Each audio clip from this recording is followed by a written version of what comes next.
noite, pessoal. Boa noite. Que nós possamos conseguir entender o assunto que vamos ver hoje. Dando continuidade ao estudo do livro Consciência e Mediunidade, nós vamos ver hoje da segunda parte, que fala, a segunda parte ela fala sobre meditação. Já foi visto o item 2.1, depois a gente vai ver o item 2.2, e o início do capítulo é conceitos introdutórios. Esses conceitos introdutórios, a gente vai ver que o autor já começa a chamar a atenção da gente, que o problema é sério, é difícil. Vamos ver lá o que ele diz nesses conceitos introdutórios.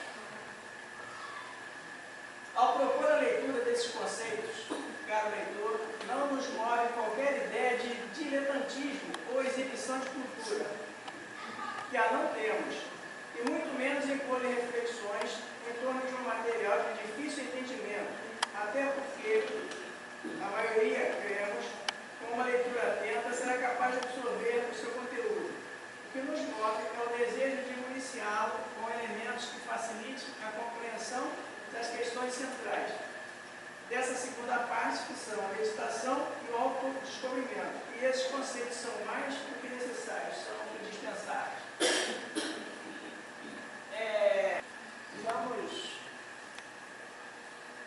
Eu não precisaria ler novamente, né? Porque a gente entendeu aqui, mas eu queria fazer só um comentário sobre essa palavra que ele coloca ali, ó.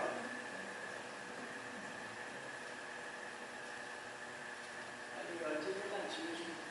O que eu achei interessante são palavras que dificilmente a gente vê, né, no nosso dia a dia.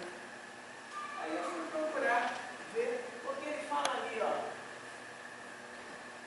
não nos move, quer dizer, não move ele, né, o autor, qualquer ideia de diletantismo. Aí eu fui ver, diletantismo é uma dedicação exclusivamente por prazer. Aí eu procurei entender a frase, né? Não nos move qualquer ideia de exclusivamente por prazer. Dedicação exclusivamente por prazer. Porque quando eu li ali, eu disse, ele não tem vontade de fazer? Não é. Ele não move a ele porque ele gosta do assunto, ele é ligado ao assunto, faz parte do jeito dele ver a vida, mas não é isso que moveu ele para fazer esse capítulo. Quer dizer, a coisa fica meio invertida no jeito de falar. Aí você precisa entender o que ele quis dizer com isso. Ele pelo menos eu entendi assim, pode ser até que eu esteja enganado, mas eu entendi que ele é psicólogo, né? O autor, pelo menos um dos autores, é psicólogo e gosta do assunto. Ao contrário de mim, eu não gosto nem um pouquinho. Vamos tentar procurar da melhor maneira possível explicar o que ele tentou passar para a gente. A tarefa que nos impusemos foi a de organizar as matérias, selecionando o essencial das séries psicológicas e momentos e as representando de uma forma didática. Persstiram alguns de nós dificuldades de compreensão, leiamos mais de uma vez, estudemos os textos com outros companheiros interessados e o que será muito bom se conseguirmos, elejamos um monitor de estudo familiarizado com o assunto, a fim de nos iniciarmos e nos fazermos mergulhar nesse fascinante conhecimento psicológico à luz da doutrina espírita. Quando eu cheguei aqui hoje, aliás, eu estou essa semana toda extremamente preocupado com o assunto, porque eu não tenho bagagem nenhuma para falar sobre isso. Mas quando eu cheguei aqui hoje, fiquei extremamente satisfeito que a gente tem uma pessoa que pode me ajudar muito. fiquei mais tranquilo. Porque se eu falar algo, inclusive eu já estou passando para você a informação, se eu falar alguma besteira aqui, você pode levantar a mão e dizer, opa, não é assim não. Tá? Então, é muito difícil o assunto. Ele mesmo diz aí que o assunto é extremamente difícil. Né? Mas eu vou tentar passar aquilo que eu pesquisei, que eu estudei, para conseguir chegar a um esclarecimento melhor para nós. Uma advertência: a obra psicológica espírita de Joana de Ângeles é muito vasta, e aqui só estão alguns fragmentos dela. Não se conforme com tão pouco, vá adiante. Ele está incitando a gente a pegar as obras da Joana de Ângeles, psicológicas em momentos, e ler, estudar. Ele está mostrando para a gente que isso é necessário para que a gente possa entender essa parte de psicologia que ele está colocando aqui para a gente na doutrina espírita. Agora, entrando de fato no assunto, 2.2.1, consciência. Aí ele faz uma pergunta aqui. Do ponto de vista psicológico, o que é consciência?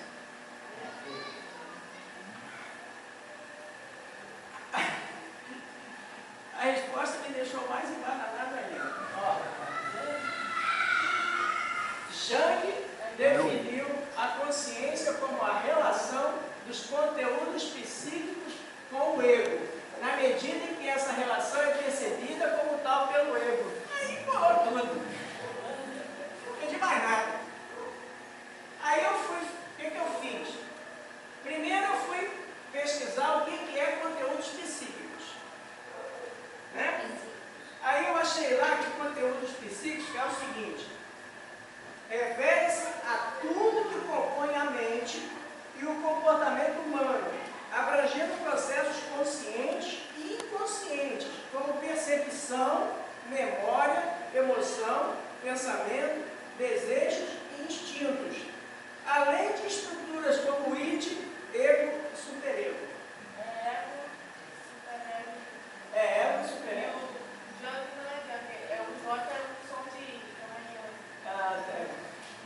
Ego, id, ego, superego. Ótimo. Então, a gente já viu que conteúdos psíquicos é isso tudo que eu falei aqui agora. Aí eu fui ver o que era ego. Aí ego, do latim eu, é a parte central da personalidade que liga com a realidade, mediando os impulsos primitivos, id, quer dizer, id são os impulsos primitivos, e os ideais morais, superego. Aí, eu fui traduzir aquelas duas linhas. Olha como é que ficou essas duas linhas traduzidas com essas explicações. Jung definiu a consciência como a relação de tudo que compõe a mente e o comportamento humano, abrangendo processos conscientes e inconscientes, como percepção, memória, emoções, pensamentos, desejos e instintos, com a parte central da personalidade que liga com a realidade, na medida em que essa relação é percebida como tal pela parte central real. Conseguiram entender? Sim. Tem uma ideia, né? Dá para ter uma ideia. Eu quase pulei nessa parte. Quase. Excluí do estudo essa parte. Né? Porque ela tem esse dense, vamos dizer assim, é que se usa a palavra. Mas eu percebi, não precisa. Passemos por ela, lendo, dando uma refletida e continuemos, né? Que o que vem à frente vai explicar tudo isso aí, as partes que vêm mais à frente. Isso é só para, né, dar uma arejada, saber que podemos nos aprofundar muito. Aquele que quiser gostar pode se aprofundar muito. E essa série da Joana de Ângeles sobre psicologia é ótima. Pode estar lá no YouTube de grátis, podem se aprofundar bastante. E eu fazendo estudo, como ele logo de cara ele ensinou, lendo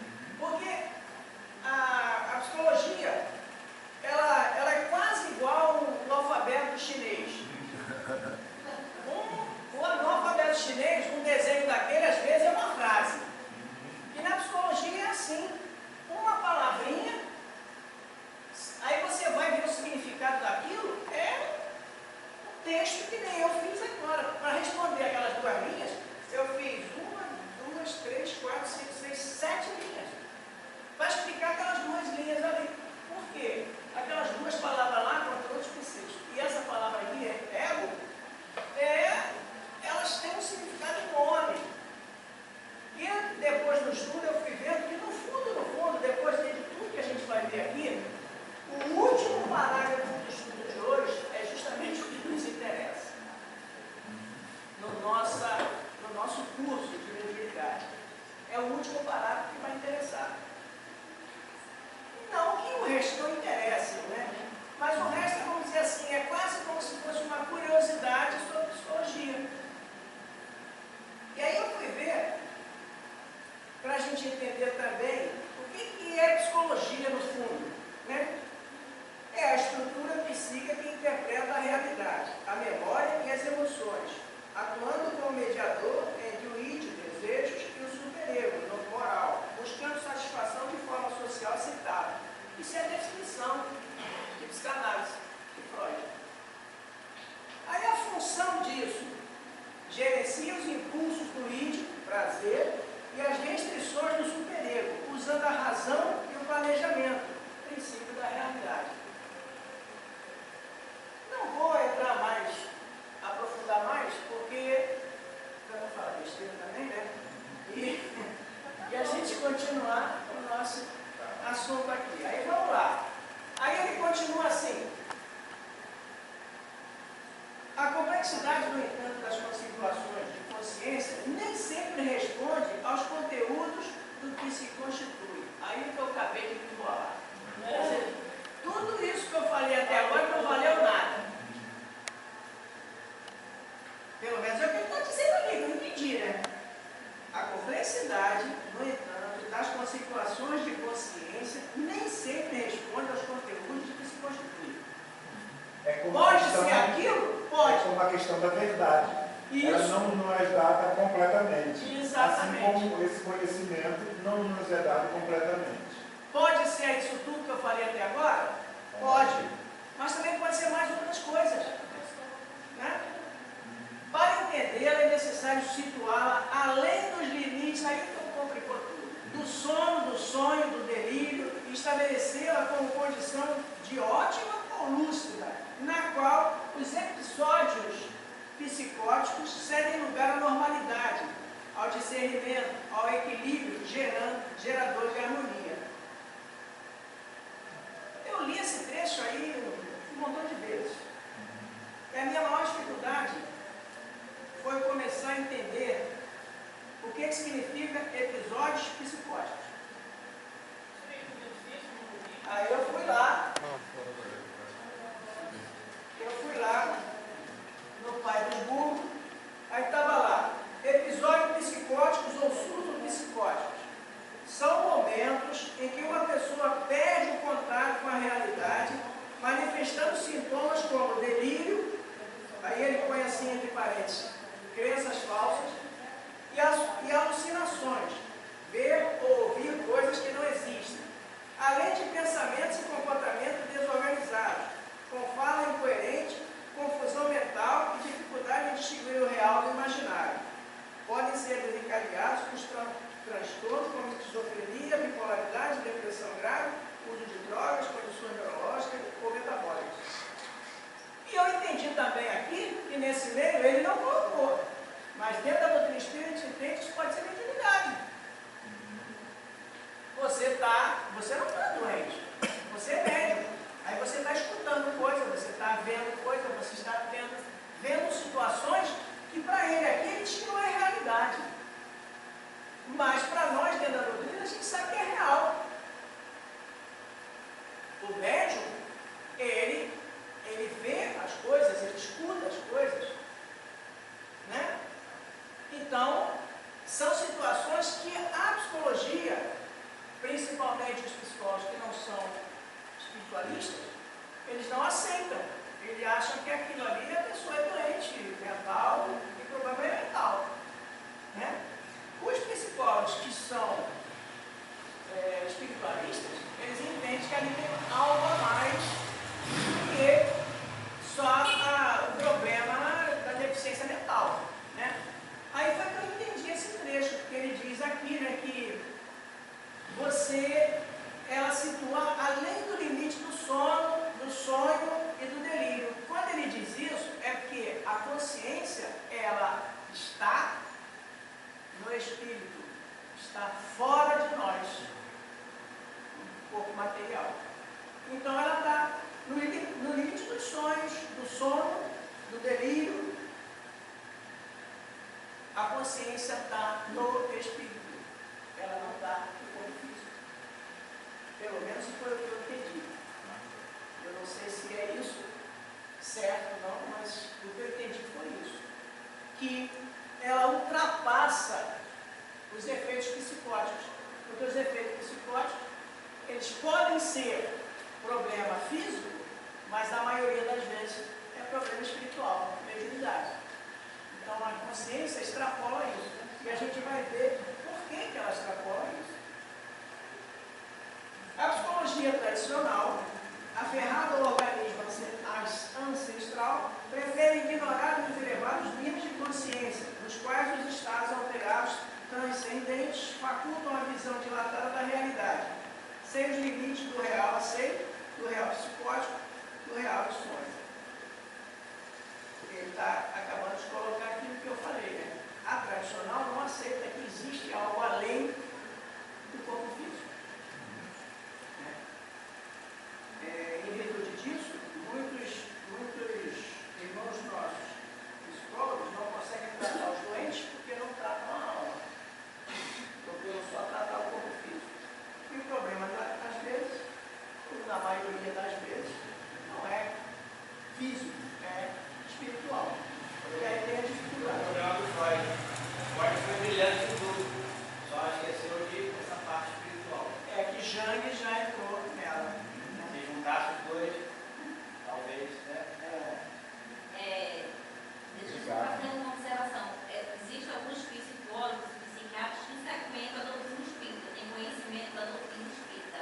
Então, o nome daqueles pacientes deles, que ele atende durante o dia, quando ele vai à casa espírita, ele leva o nome daquelas pessoas para a reunião na casa espírita, para justamente acompanhar um entendimento dele, né? E também o atendimento no plano espiritual para com aquelas pessoas. Quando ele tem o conhecimento de que aquilo ali não é só um problema da pessoa, é um problema também mediúnico, né? De transtorno de mediunidade que a pessoa tem, né? Continuando. As experiências na diversidade, nas diversas áreas de consciência alterada, conseguidas por substâncias psicodélicas ou através da meditação profunda, ao invés de revelar situações patológicas, situações de doença, abrem perspectiva fascinante para terapias libertadoras, que proporcionam dilatação do conhecimento no sentido mais amplo da vida. Eu não entendi muito bem, mas eu acredito que seja o que eu vou falar. Quando ele fala aqui, o uso de substâncias psicodélicas, é quando o psiquiatra ele usa, o psicólogo, ele usa de alguma substância para tirar a pessoa do ar. Né? Não é isso? Expandir a consciência. É para tentar expandir um pouco a consciência. Liberar a repressão. Ele toma e libera. Isso. Ali ele vai alcançar um estado de consciência alterado Isso. através de substâncias, falando de substâncias. Até por um processo de vibração, de meditação profunda. Não, a meditação ele fala também. Na meditação eu entendi. Agora, essa substância, eu pensei logo naquele chá que o pessoal usa lá na Santidade. Santidade. É comunidades que fazem que faz isso tudo. Eu pensei logo nisso. Tira o cara mesmo, tira o cara do padrão normal e ele começa Tira a o ver. estado. Aí, e essa da meditação, eu achei interessante, mas eu tenho uma outra situação que eu acho que caberia aí, eu não sei por que ele, o autor, não colocou, que é o trabalho feito por alguns psicólogos e psiquiatras de regressão de memória. A regressão de memória também faz com que você seja liberado de doenças nessa terapia. Eu li um livro a respeito, meu nome é Demulan, se não me engano o nome do livro. Aí um psiquiatra conta vários casos de regressão de memória. casos, ele conta que uma senhora que tinha uma dor de cabeça que não tinha, que ninguém curava e médico não achava o problema. Aí ela fez regressão de memória, há 3 encarnações atrás, ou 4, ela foi escrava e o dono dela prendeu ela com aquela peça que aperta a cabeça assim, né? E ela morreu assim, com aquela peça presa na cabeça ali. E ela veio naquela encarnação com dor de cabeça. Aí ele fez regressão de memória, ela foi até essa encarnação, aí ele conversou com ela ali naquela encarnação, mostrou para ela e tal, explicou a situação, que ela não era mais assim, que ela já tinha acabado aquilo, e tal. Quando ela voltou, que o cara que faz a regressão, depois ele traz de volta. Né? Quando ele trouxe de volta, parou a dor de cabeça.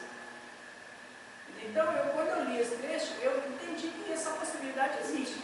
Só que eu não sei porque o autor não quis colocar isso nesse momento. Não sei se lá na frente, mais no livro ele traz, né? Mas nesse momento ele não quis colocar, mas até caberia, né? Do meu ponto de vista, caberia aí.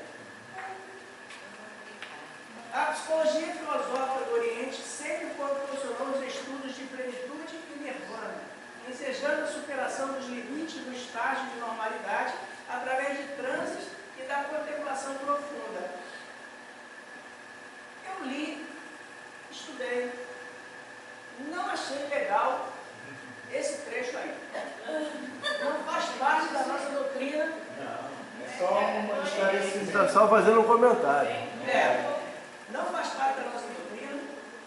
E eu grifei ali os 2 trechos e fui buscar o que era para mim poder ter uma base para falar alguma coisa a respeito. Aí, ó, estado de plenitude significa o estado de algo completo, inteiro, cheio ou de máxima capacidade, remetendo a bem-estar, abundância e totalidade, tanto em sentido físico, o copo cheio, quanto emocional e espiritual, satisfação plena. E ele usa uma palavra aqui que estragou tudo, no meu ponto de vista. Ali, ó, sempre. Nem sempre proporciona isso.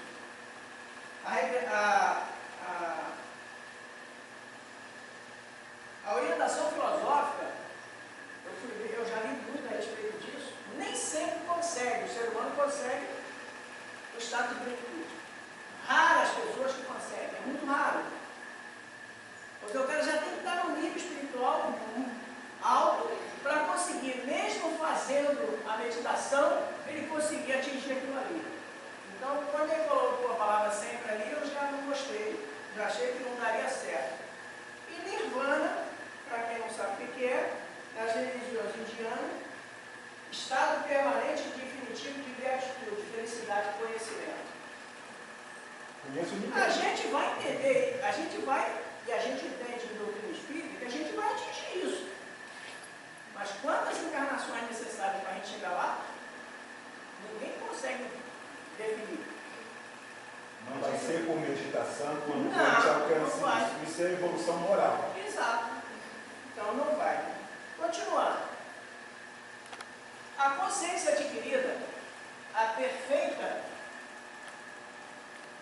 identificação do conhecer e do fazer, do saber e do amar, faculta a ampliação das próprias possibilidades para penetrar em dimensões metafísicas, onde outras realidades são base do ser pessoal. Eu coloquei aqui dimensões metafísicas para a gente entender o que significa. Aí diz aqui, ó, dimensões metafísicas, refere-se aos aspectos fundamentais da realidade que transcende a experiência física, investigando a natureza do ser, da existência do conhecimento do universo através de conceitos como tempo, espaço, distância, essência, Deus e alma, buscando entender que as coisas são além de como elas são feitas. Então, a transcendência é algo que a gente vai conseguir através do conhecimento, através do estudo. Se você não estudar, se você não usar a sua inteligência para aprender, você nunca vai conseguir entender essas dimensões metafísicas. Que na espiritualidade, a gente sabe que são as dimensões do mundo espiritual. E nós vamos chegar lá? Vamos. A gente sabe disso. Cada vez põe em prática esses estudos, a gente diminui o tempo de chegar lá, nessa dimensão de felicidade. Esse tempo depende de nós. Na própria livro dos Espíritos diz, pergunta, quantas encarnações precisa para o Espírito chegar ao Espírito puro? Só depende de você. São muitas, mas só depende de você o número delas. Né? Continuando aqui, aí tem a pergunta do item 17. Que relação existe entre consciência e autoconhecimento? Aí começa a complicar a coisa. Aí eu tiro um pouco. Aí ele começa a dizer que a gente é extremamente ignorante. E é. Isso. Por enquanto o indivíduo não se conhece, apresentando-se como se for uma máquina com as suas complicadas funções que busca automatizar. É indispensável, assim, que tome conhecimento de si, porque ele depende da inteligência, da atividade de natureza mental. Até o primeiro ponto, eu achei certo. Eu estou falando aqui, eu não sei a opinião de vocês, mas eu estou falando a minha opinião. Até o primeiro ponto aqui, ó, até aqui, ó, eu achei certo. Porque, inclusive, tem o livro de André Luiz, Evolução em 2 Mundos, que mostra que nós só chegamos a comandar esse corpo físico depois de passar por muitas e muitas encarnações nos mundos vegetal e animal para conseguir comandar esse sistema que a gente tem no corpo hoje. E ele fala lá, nesse Evolução em 2 Mundos, ele mostra elo por elo dessas evoluções. Você lá no protozoário, procurando metabolizar o teu órgãos do corpo, circulação do sangue, aí depois você evolui mais, aí tem a respiração, e vai evoluindo em várias espécies, até chegar ao ponto de comandar essa máquina que é o nosso corpo físico. Porque a partir da hora que a gente chegou nessa máquina aqui, o corpo físico, a gente passa a ter uma coisa chamada razão. Então você tem que não usar mais o instinto, você tem que usar a razão, a inteligência. A partir da hora que você tem que usar a razão, você não pode estar parando depois do almoço, vou parar agora, porque eu tenho que coordenar o meu estômago para ele fazer a digestão. Não, isso aí já foi. Agora o teu estômago já está automatizado, ele vai fazer a tua digestão sem você precisar se preocupar com ele. Então você pode acabar de almoçar e continuar o teu serviço. Não vai ter que parar para teu estômago funcionar. Você não vai precisar parar ou se preocupar em comandar o teu coração para ele fazer a circulação do sangue. Isso já foi feito lá atrás quando você era protozoário. Hoje ele já faz isso automático. Então até ali eu achei certo. Aí eu não sei aqui, agora eu vou botar a minha opinião. É indispensável assim que tome conhecimento de si, porque ele independe da inteligência, da atividade da natureza mental. Eu não consigo conceber ninguém que aprenda alguma coisa sem ter inteligência. Não tem como. Você para aprender alguma coisa, você tem que ter inteligência.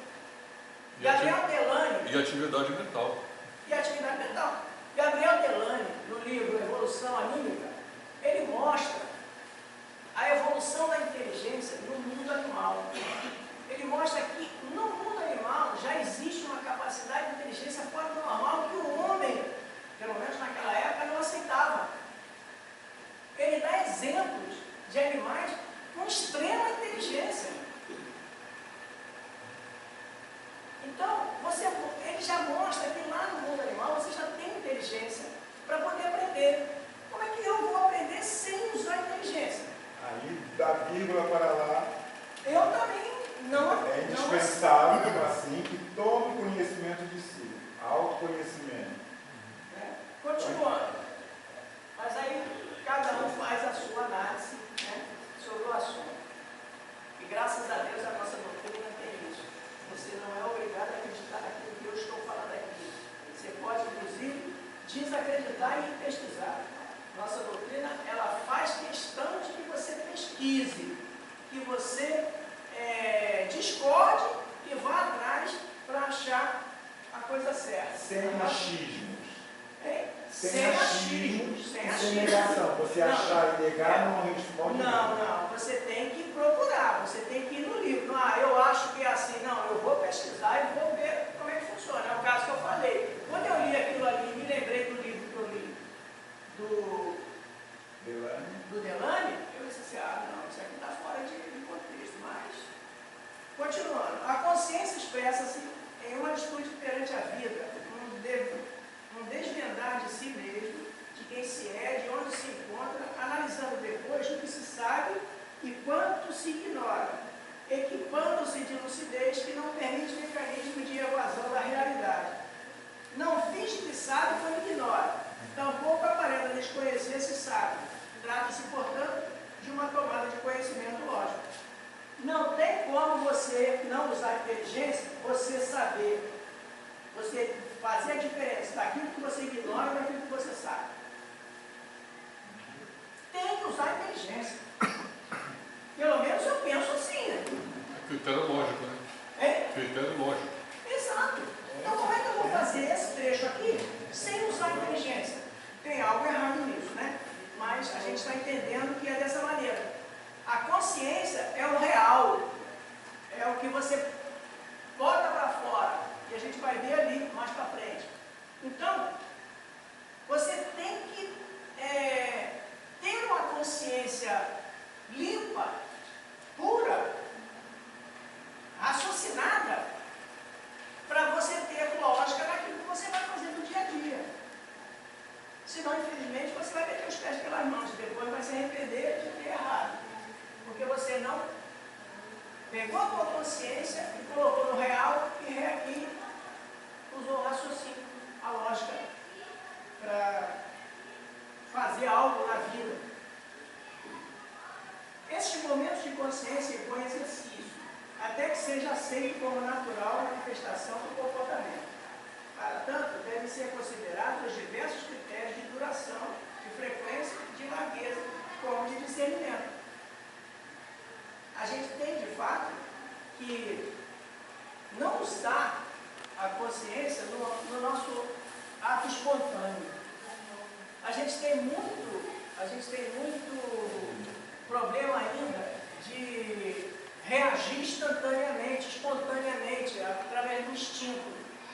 E a gente tem que tomar cuidado e treinar a nossa consciência, como ele diz ali, no exercício, para você não usar o ato espontâneo. O impulso. Porque às vezes o ato espontâneo vai te criar um problema enorme depois. O impulso. No impulso. Alguém te... Exemplo meu. Eu falei alguma coisa para o cara, a gente estava dirigindo, o camarada me fechou, eu falei umas besteiras para ele, logo na frente mais eu parei o carro, estacionei o carro, estou trancando o carro, o cara para atrás do meu carro assim, abre a porta, mete a mão numa pistola, o que tu falou? Eu falei assim, eu fui extremamente imprudente. Eu falei para ele assim, só podia estar se garantindo isso para fazer o que tu fez lá atrás, cara, me fechar daquele jeito. Assim mesmo, eu falei para ele. Esperei o tiro. Mas graças a Deus, o Pai Celestial, o Deus Espírito Protetor, mexeu na cabeça dele, ele fechou a porta e foi embora. Eu não tinha que ter tido esse rompante instantâneo, instintivo. O cara me fechou. Isso. Quando o cara me fechou, eu tinha que ir. Vai, meu filho. Fazer que nem o meu falecido sogro. Vai, valente. Né? Eu tinha que ter feito isso. Mas não fiz. Aquele instinto assim de... Principalmente a gente quando está no volante tem isso. Quem dirige sabe que quando a gente está no volante a gente vira... Toma um susto desse, não é? Toma um susto desse, é automático. É reação primitiva isso. É o ID. Reação primitiva. Continuando. Por quanto tempo se permanece consciente em estado de identificação? Quantas vezes o fenômeno se repete e de que o indivíduo está consciente? A gente tem que treinar isso, para isso ser parte da nossa vida. A gente está sempre consciente. Não é que o cara pisou no teu pé e na mesma hora você não quer nem olhar para trás quem foi que pisou, e quando tu olha para trás, o cara deixa a tamanho dessa lá. Tem que fazer igual de balda, né? Obrigado. O meu falecido sogro também dizia assim, olha, se o cara me tiver uma faca, eu peço a faca a ele, assim, limpo na rua para tirar o sangue e devolvo a ele. Então não discutir. Continuando. Factível estabelecer-se um programa saudável. É viável, né? Factível, né? É viável estabelecer-se uma programação saudável. No painel da existência, no qual nada é fixo e tudo muda, torna-se inadiável a busca da consciência atual sem a fixação do passado, de modo a multiplicar o estímulo para o futuro que chegará. Esse, para mim, é o fechamento do que a gente precisa aprender hoje. O painel da existência, no qual não é fixo e tudo muda, torna-se inadiável a busca da consciência atual sem a fixação do passado, de modo a multiplicar os estímulos para o futuro que chegará. Como é que a gente consegue entender essa batida aqui desse parágrafo? Entendendo, voltando lá e entendendo o que é consciência. Quando ele diz assim, ó, busca da consciência atual. O que é consciência que a gente viu lá no início? Percepção, memória, emoção, pensamento, desejo e instintos. Então, colocando isso aqui, aí a gente vai ver assim, ó. Olha só como é que fica escrito. Torna-se inadiável a busca da percepção, da memória, das emoções, dos pensamentos, desejos e instintos, sem a fixação do passado, de modo a multiplicar-se os estímulos para o futuro chegar. Vamos viver no presente para o futuro. Passou, passou. Traduzindo, não podemos modificar o passado, mas É isso, podemos a gente fazer um só novo pode futuro. Pode fazer o futuro. É isso que ele quer dizer nessa miscelânea de palavras que ele usou ali. Né? Que a gente não pode se prender ao passado. Erramos. Todos nós erramos, senão não estaríamos aqui encarnados. Erramos. Mas podemos fazer um futuro melhor. Podemos fazer uma vida melhor. Podemos construir uma sociedade melhor através dos nossos atos e das nossas palavras. É isso que ele quis mostrar ali. Destaca-se a necessidade do equilíbrio. Segundo Pedro Auspensky, é como aprender a nadar. A dificuldade inicial cede então lugar à realização plena. Discorrei desse trecho.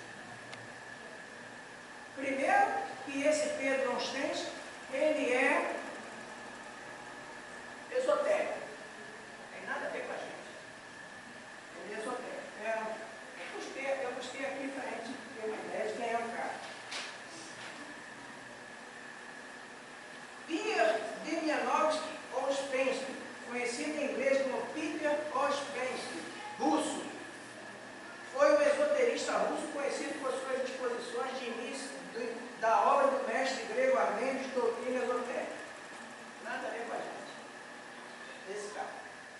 Eu acho que ele tinha lá vários exemplos da doutrina espírita para colocar, precisava usar esse esotérico. E esse outro que ele diz aqui, que é como aprender a nadar. Destaca-se nessa segunda, é como aprender a nadar. Dificuldade inicial sem julgar a realidade do mundo. Eu não conheço ninguém, a não ser que tenha sido empurrado na água, que tenha morrido e não saiba nadar. Normalmente quem morre é quem sabe nadar.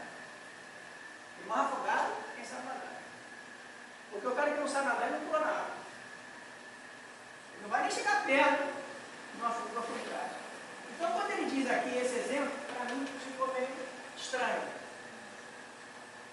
Pode até funcionar, mas ele tinha outros exemplos que ele podia usar que não estariam assim, dessa maneira, né?